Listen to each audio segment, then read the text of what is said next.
Video start करने से पहले एक मिनट रुक जाओ, माहौल चेक करो यार, एक नंबर वेदर हुआ है।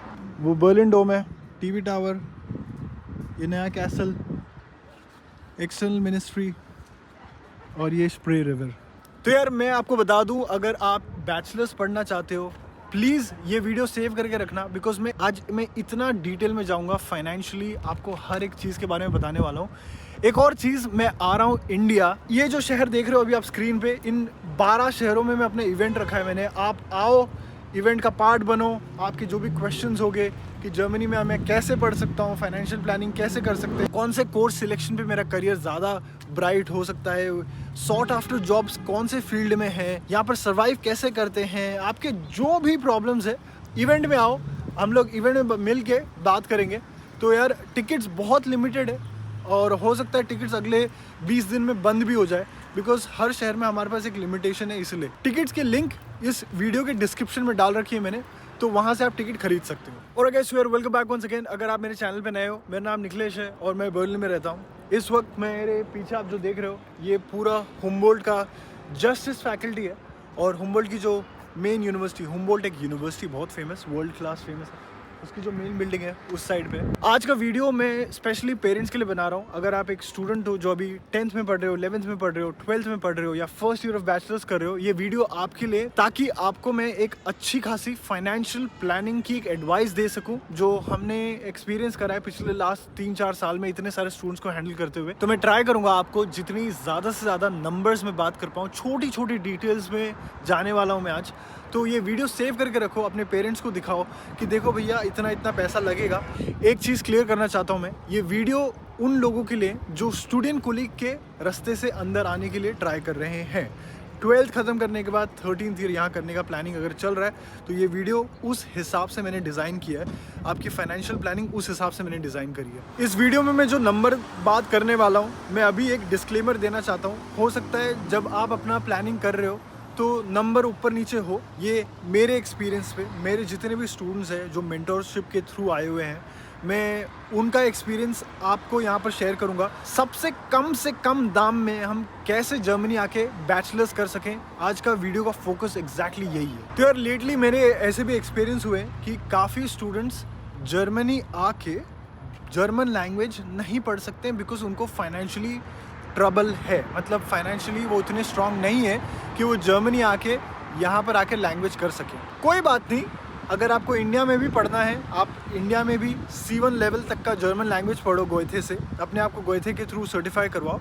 तो ये जो वीडियो है उस रूट को ध्यान में रखते हुए मैंने डिज़ाइन करा है कि अगर आप पूरा लैंग्वेज इंडिया में ही पढ़ लोगे, प्लस बाकी का जो भी प्रोसेस में जो खर्चा आएगा, ये उसको मद्देनजर रखते हुए डिज़ाइन करा गया। आगे बढ़ने से पहले मैं ये प्रेज्यूम करके चल रहा हूँ कि आपको पूरे जर्मनी आने का एज अ बैचलर्स पढ़ने का प्रोसेस पता है।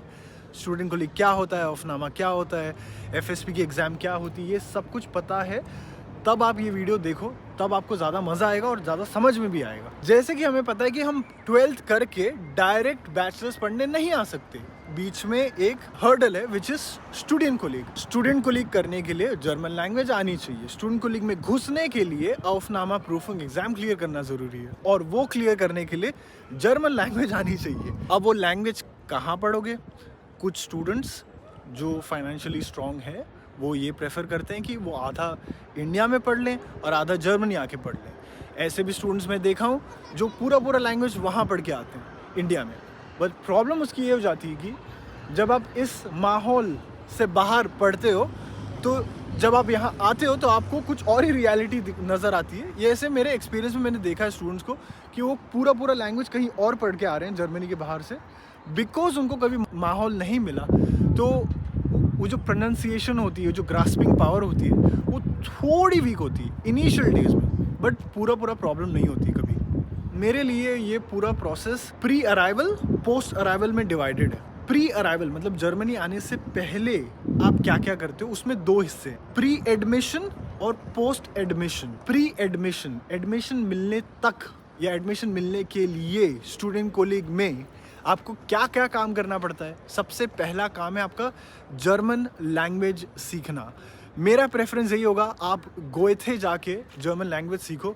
A1 से लेके C1 तक का वो बहुत सही पढ़ाते हैं। ऑफ कोर्स आप जर्मन लैंग्वेज बाहर से भी सीख सकते हो, काफ़ी लोग इंडिपेंडेंटली भी सिखा रहे हैं, काफ़ी लोकल स्कूल्स भी आज इंडिया में खुल चुके हैं जो लैंग्वेज सिखाते हैं।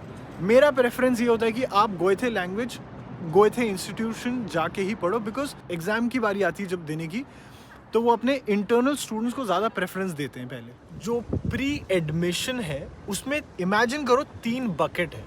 पहला है एडमिशन लेना स्टूडेंट कॉलेज में, दूसरा है ब्लॉक्ड अकाउंट खुलवाना, और तीसरा है वीज़ा निकलवाना इंडिया से, अगर आप इंडिया में बैठे हो तो। पहला तो आप जर्मन लैंग्वेज सीखोगे, दूसरा मान लेते हैं आप गोएथे इंस्टीट्यूशन में जाके सीख रहे हो, तो मेरे जो प्राइसिंग अभी मैं जो बताने वाला हूँ नंबर्स, वो सारे गोएथे इंस्टीट्यूशन के हैं। हो सकता है ये वीडियो अगर आप 6 महीने बाद देखो तो वो नंबर्स ऊपर नीचे हो सकते हैं, बट करंट जो नंबर्स मैं अभी आपको बताने वाला हूँ वो उनके वेबसाइट से ही लिए मैंने। तो आप जर्मन लैंग्वेज सीखने का पैसा दोगे, और जर्मन लैंग्वेज एग्ज़ाम जो आपकी एग्ज़ाम होगी, सर्टिफिकेशन करवाओगे, उसका भी एग्ज़ाम का पैसा देना पड़ता है। तो मेरे हिसाब से मैं आपको रेकमेंड करूँगा कि आप A1 से लेके सीधा C1 तक पढ़ना, वो आपके लिए बेटर होगा। जर्मन लैंग्वेज A1 से लेके C1 तक का, A1 का आज के टाइम पे प्राइस चल रहा है 24,000 रुपीज़, ठीक है। A2 का 24, B1 का 24, B2.1 और फिर 2.2, ये 2 हिस्सों में डिवाइड हो जाता है। B2.1 का चल रहा है 20,900, B2.2 का चल रहा है 20,900, और लास्ट जो लेवल है वो है C1 21,000 का। अगर मैं सिर्फ लैंग्वेज की बात करूं, इंडिया में पढ़ने का लैंग्वेज आ रहा है 1,34,800 रुपीज़ तक का। एक और चीज़ एग्ज़ाम का मैं बता दूं, हो सकता है कुछ लोग को एडमिशन गोएथे इंस्टीट्यूशन में ना मिले लैंग्वेज सीखने के लिए, वो किसी लोकल टीचर से सीख रहे हैं या किसी लोकल स्कूल से सीख रहे हैं, बट इवेंचुअली आपको एग्ज़ाम तो गोएथे इंस्टीट्यूशन में जाके ही देना है, बिकॉज उनका ही सर्टिफिकेट एग्री होता है एम्बेसी में। तो अगर आप एक इंटरनल स्टूडेंट हो तो प्राइस दूसरा है, अगर आप एक एक्सटर्नल स्टूडेंट हो, एग्ज़ाम देने आ रहे हो, तो प्राइस दूसरा है। अब मैं बताता हूँ इंटरनल स्टूडेंट्स और एक्सटर्नल स्टूडेंट। अगर आप गोएथे का एग्ज़ाम दोगे A1 से लेके C1 तक का, each level as a internal student आपको 5,200 है, एक्सटर्नल स्टूडेंट 7,600 है। ऐसे ही करके देखो आप प्राइजेस कितने अलग होते जाते हैं। इवेंचुअली अगर आप एक इंटरनल स्टूडेंट हो गोएथे के, सारे एग्ज़ाम्स के लिए आप भर रहे हो 33,200 तक। अगर आपने कहीं लैंग्वेज बाहर से पढ़ी है और एग्ज़ाम आप गोएथे में दे रहे हो जाके as a external student, each level of exam के लिए आपको इतना पैसा देना पड़ेगा। इवेंचुअली आप 52,400 रुपीज़ दे रहे हो सारे लेवल्स ऑफ एग्ज़ाम के लिए। तो टोटल लैंग्वेज कॉस्ट कितना लग रहा है? तो सीखने का मैंने बताया पहले 1,34,800 तो सीखने का लग गया गोएथे में। मान लेते हैं आप किसी और लोकल स्कूल से जाके सीख के आए और एज ए एक्सटर्नल स्टूडेंट आप गोएथे में जाके एग्ज़ाम दे रहे हो, उसका टोटल मोटा खर्चा सिर्फ एग्ज़ाम देने का A1 से लेके C1 तक का हो रहा है 52,400 तक का। टोटल मिला के हो रहा है 1,87,200। ये सिर्फ लैंग्वेज सीखने का लग रहा है A1 से लेके C1 तक का, इंक्लूडिंग एग्जाम्स। मान लेते हैं आपके पास अभी C1 का सर्टिफिकेट है। अब हम बढ़ रहे हैं एप्लीकेशन प्रोसेस की तरफ, मतलब स्टूडेंट को लेकर एप्लीकेशन जो करना है, ठीक है। अब एप्लीकेशन का प्रोसेस करने में कितना कॉस्ट लग जाएगा अब मैं बता रहा हूँ। जेरोक्स निकालोगी, आप उस जेरोक्स को नोटराइज कराओगे। मान लेते हैं आप 5 एप्लीकेशन कर रहे हो 5 अलग अलग student college, public student college में, ठीक है। तो उसका जो पेपर वर्क होगा, मान लेते हो आप उसको लगा लो 500 रुपये सारे जेरोक्स का।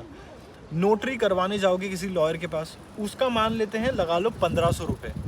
तो जेरोक्स प्लस नोटरी का मिला के हो जा रहा है आराम से 2,000 रुपये तक का। उसके बाद आ जाता है एप्लीकेशन फ़ीस। जैसे मैंने बताया कि इमेजिन करो आप 5 एप्लीकेशन डाल रहे हो, तो यूनी असिस्ट जो जिसको कहते हैं माई असिस्ट, उसका यूरो में जो कॉस्ट आपको यूरो में भरना पड़ता है, INR में आप नहीं भर सकते। यूरो में उसका कॉस्ट होता है 75 यूरो और फिर 30 यूरोस। तो मैंने आपको INR में बताया 5 एप्लीकेशन का राउंड फिगर करके 16,000 रुपये तक का, ठीक है। उसके बाद आपको यूनी असिस्ट में जो माई असिस्ट है यहाँ पर बर्लिन में, उनको पोस्ट भी करना पड़ता है। कुरियर से आपको अपना सारा डॉक्यूमेंट, ये जो आपने निकाला है नोटरी और जेरोक्स, इसको कुरियर भी करना पड़ता है। कुरियर का लगा लो आप 2,000 रुपये हो गए। तो अगर आप सिर्फ कॉस्ट देखो एडमिशन प्रोसेस करने का, लगभग 20,000 रुपये आ रहे हैं। मान लेते हैं आपको एडमिशन लेटर भी आ गया अब, ठीक है। आगे बढ़ते हैं। नेक्स्ट प्रोसेस मैंने आपको बताया था 2 बकेट है, ब्लॉक्ड अकाउंट और वीज़ा। ब्लॉक्ड अकाउंट में आप सीधा मैंने राउंड फिगर कर दिया है आपने 10 लाख रुपए ब्लॉक्ड अकाउंट से जमा करवा दिए किसी भी प्रोवाइडर से, एक्सपैट्रियो हो गया, कोरैकल हो गया, फिनटीपा हो गया, डॉइचे बैंक हो गया, आप किसी से भी ले लो, आपने 10 लाख रुपए अकाउंट में जमा करवा दिए। अब आते हैं वीज़ा वाले पार्ट में। वीज़ा फीस में अब वीज़ा के लिए भी डॉक्यूमेंटेशन लगेंगे, जेरोक्स लगेंगे, नोटरी लगेगी, उसका भी मैंने घुमा के कर दिया है 2000 रुपये। आगे बढ़ते हैं, वीज़ा में फ़ीस लगती है तो मैंने राउंड फिगर कर दिया है 6500 रुपीज़ में, जबकि आपको डीडी बना के लेके जानी पड़ती है, वो है यूरो से INR में कन्वर्ट करना पड़ता है। आप लोकली ट्रैवल भी तो करोगे, अपने कहीं जा रहे हो, लॉयर के पास जा रहे हो, आप किसी से जाके डॉक्यूमेंट लेके आए, तो ये सब का लोकल ट्रैवलिंग का भी मैंने खर्चा लगा दिया है 3000 रुपये का, ठीक है। उसके बाद आपको चाहिए होता है वीज़ा प्रोसेस में जाने से पहले ट्रैवल इंश्योरेंस, वो 5000 रुपये का आता है। अगर आप किसी भी ब्लॉक्ड अकाउंट, आज के टाइम पे आप किसी भी ब्लॉक्ड अकाउंट प्रोवाइडर से करवाओगे तो वो ऑलरेडी आपके उन्होंने ऐसा बंडल पैकेज बना रखा है कि वो ट्रैवल इंश्योरेंस आपको फ्री में दे देते हैं, ठीक है। बट अगर आप नहीं लेते हो इन प्रोवाइडर्स से, ठीक है, तो आपको 5000 रुपये में ट्रैवल इंश्योरेंस मिल जाएगा। मान लेते हैं आपका वीज़ा भी आ गया, अब आपकी 2 ही चीज़ बची है, उड़ना और उड़ने से पहले पैकिंग करना, ठीक है। फ़्लाइट का लगा लो 50,000 रुपये तक का फ़्लाइट ले लिया आपने पूरे आपके डेस्टिनेशन पे पहुंचने तक का, और फिर पैकिंग हो गई 50,000 रुपये तक का। आप जब आते हो इस देश में, आप कुछ कैश लेके आओगे आपके हाथ में, राइट, फॉरेक्स कार्ड में, बिकॉज इनिशियल डेज में आते आते ही आपका ब्लॉक्ड अकाउंट अनब्लॉक नहीं होता है, आपको घर ढूंढना पड़ता है, तो बाकी की और तकलीफ़ें अब वो आ जाता है पोस्ट लैंडिंग में, ठीक है। प्री लैंडिंग में अभी आप फॉरेक्स कार्ड में आप ले आओ 2,50,000 रुपये INR में। तो फाइनली ये सब कुछ एडिशन करके आता है 15,89,200। अब ये 15,89,200 में आ गया, आपने लैंग्वेज भी सीख ली, आपने एडमिशन भी करवा लिया स्टूडेंट कोलीग में, जिससे आपको इनविटेशन लेटर आया है औफनामा प्रूफों का कि भैया आप यहाँ आके एग्ज़ाम दो, प्लस आपने वीज़ा भी करवा लिया, पैकिंग भी कर ली, फ़्लाइट का भी हो गया इसमें, और 1 साल का खर्चा भी इंक्लूडेड है इस 15,89,200 में। अब तो ये तो सारा हो गया प्री लैंडिंग में। मान लेते हैं आप यहाँ उड़ के आ गए, पोस्ट लैंडिंग में आपने, अगर आपको याद हो, मैंने बताया था कि आपने 5 एप्लीकेशन डाली है, मतलब आपको 5 जगह से इनविटेशन लेटर आया है कि भैया हमारे पास आके आप औफनामा प्रूफ जो एंट्रेंस एग्ज़ाम है उसकी एग्ज़ाम दो। अब उसके लिए भी तो आप ट्रैवल करोगे। मान लेते हैं आप बर्लिन आए हो, बर्लिन से आप जा रहे हो हाले, एग्ज़ाम देके वापस आए, आप जा रहे हो कॉन्स्टेंस, आप जाके एग्ज़ाम देके वापस आए, आप TUM गए, आप एग्ज़ाम देके वापस आए, आप म्यूनस्टर गए, आप एग्ज़ाम देके वापस आए। तो ये जो लोकल ट्रैवल जर्मनी में होगा उसका खर्चा कहाँ से निकलेगा? जो आपको याद है फॉरेक्स कार्ड में आप पैसा लेके आए हो, तो वहाँ पर थोड़ा एक्स्ट्रा पैसा ले आना, ठीक है। मैंने फॉरेक्स कार्ड में आपको कितना बोला था, 2 लाख, फॉरेक्स कार्ड में मैंने बोला था 2.5 लाख रुपए आप ले आना। मेरे ख्याल से आप इसको थोड़ा अगर बजट बढ़ा दो, इसको अगर आप 5 लाख कर दो, तो आपका लोकल ट्रैवल भी निकल जाता है जब तक आपका स्टूडेंट कोलीग में अंदर घुसने का, मतलब औफनामा एग्ज़ाम देने के बाद जब तक फाइनल रिज़ल्ट नहीं आ जाता कि भैया मैं कौन से सिटी में जाके रीलोकेट करना पड़ेगा। तो जब आप जर्मनी आओगे पहली बार, मान लो आप बर्लिन आए, आपने 10 जगह जाके एग्ज़ाम देके वापस बर्लिन आ गए, अब आप वेट कर रहे हो एग्ज़ाम का रिज़ल्ट आने का। रिज़ल्ट आया कि आपको लग गया है TUM में, अब अपना बोरिया बिस्तर फिर से बांध के आप जाओगे म्यूनिक 1 साल के लिए स्टूडेंट कोलीग पढ़ने, ठीक है। अभी मैं इतना ही बात करना चाहूँगा, अभी के लिए आपको मैंने जो बजट बताया आप इस पे स्टिक रहो, तो आपका लैंग्वेज लर्निंग डे 1 से लेके स्टूडेंट कोलीग के अंदर घुसने तक का पहला दिन तक का भी जो मैंने कॉस्ट बताया, इतना ही पैसा लगता है। ये जो सारे मैंने नंबर्स बताए, मैं फिर से बता दूं, ये टेंटेटिव नंबर्स है, ये प्लस माइनस हो सकते हैं डिपेंडिंग ऑन आप क्या रास्ता चुन रहे हो।